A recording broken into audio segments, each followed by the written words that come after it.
And you know, hey there, right? Hey there.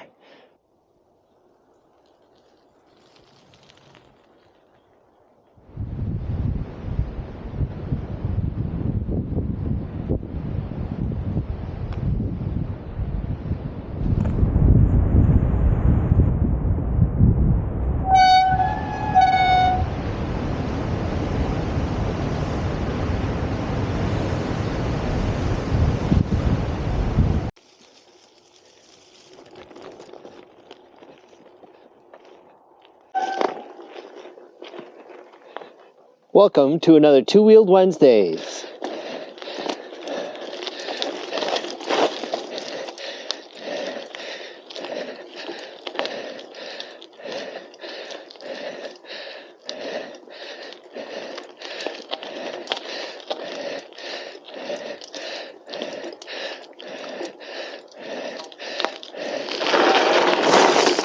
Hey there!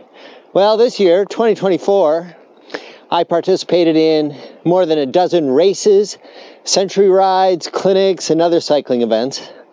On average, more than one a month. I made it onto the podium in 4 out of the 5 races I entered, which is pretty cool. In total, I rode more than 5,000 miles and climbed over 210,000 feet. To put that into perspective, it's the equivalent of riding from here on the southern Oregon coast all the way across country to Orlando, Florida, then up the eastern seaboard to New York City, and then turning west again and riding all the way out to Chicago, Illinois. But except for a couple weeks still in front of me, a couple weeks in December still in front of me, 2024 is in my rearview mirror and getting smaller. It was a great year, and it set the stage for an even better 2025.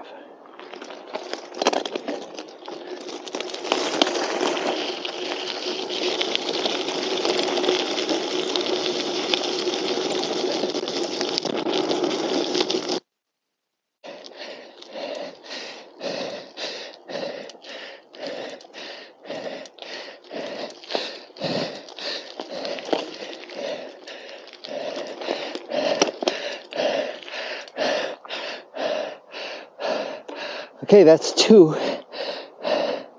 One more.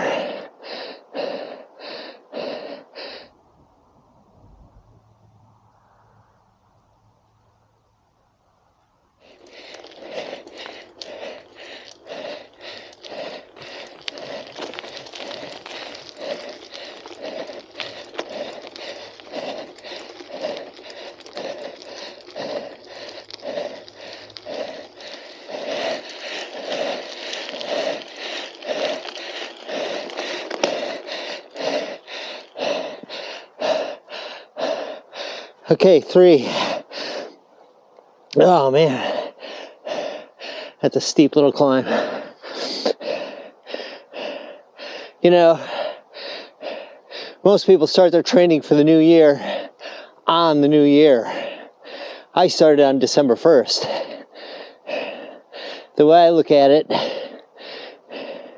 is I'm a month ahead of my competition. I'm working with Fast Cat Coaching this year and have a training plan in place to take me through my spring race schedule, including simulation rides, where I try and duplicate the conditions of a 50-mile, 5-hour gravel race. In addition to indoor and outdoor cycling,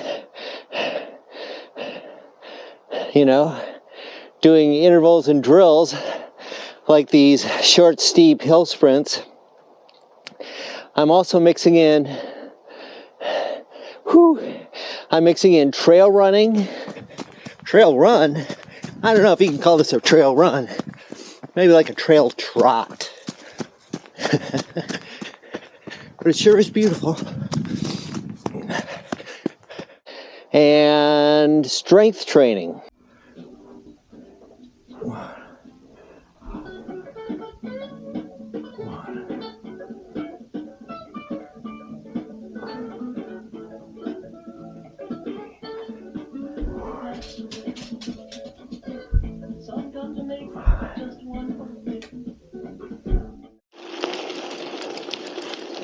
And for 2025, I'm essentially breaking my racing season into 2 blocks.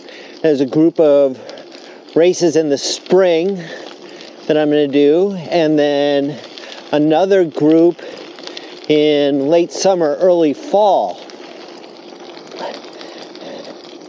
I'll have a couple of months in between, which I'll be able to do some exploring, do some fun rides.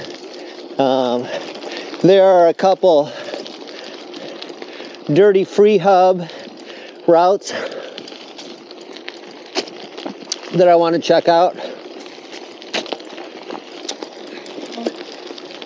The spring races start out with the Shasta Gravl Hugger in March, and then in April I'm racing in the Otter Classic.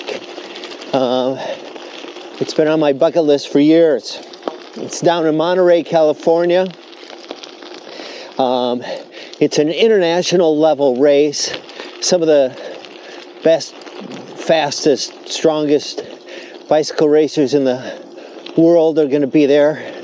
I'll be sharing the course with some of the best. But Sea Otter is not my A race.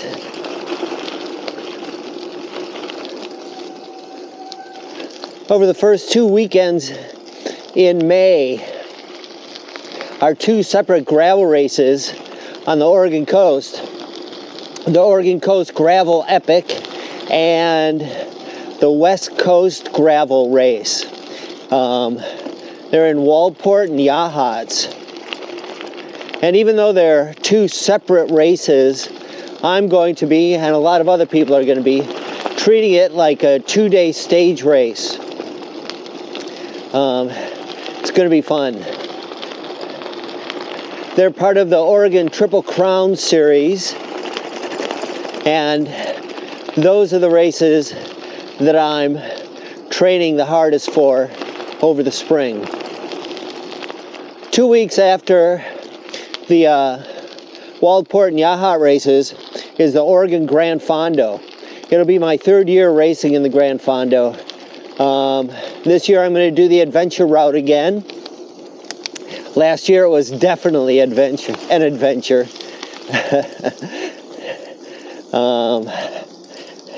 And then in July, the Gran Fondo is also part of the Triple Crown Series.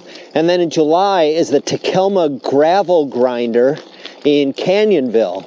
And that's the last and probably boiled down to the championship of the gravel, the Oregon Triple Crown. So that'll be fun. And then it's a couple months off. But then after that break, my racing season cranks up again, and this time it cranks up another notch.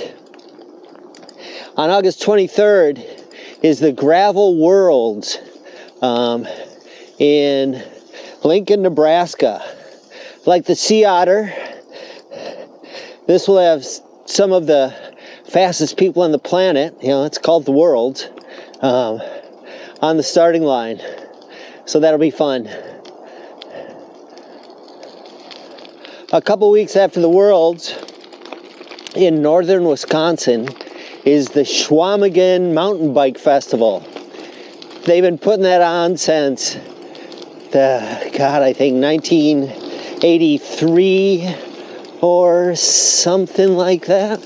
Anyway, it's a big festival. It's also part of the Lifetime Grand Prix series, just like Sea Otter.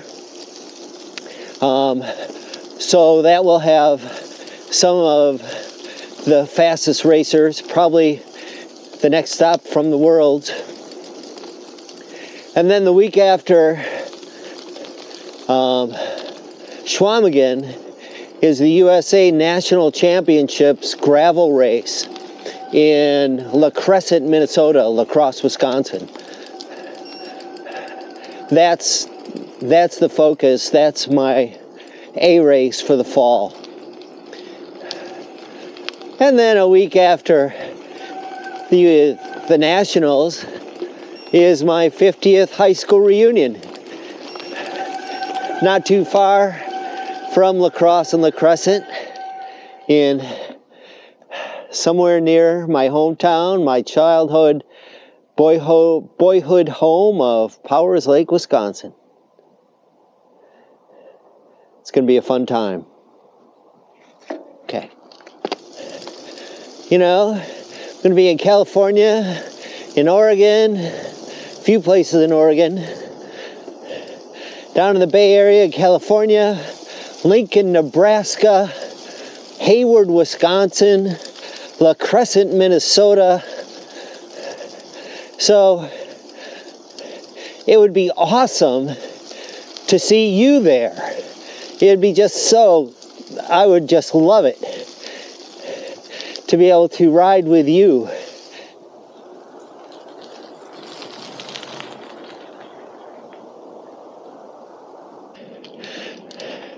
So if you're going to any of those events, let me know. And we can, if you'll wait for me at the finish line, we can get together after the race and share an adult beverage or two. That'd be awesome.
All right, well, you know I won't win any of these races.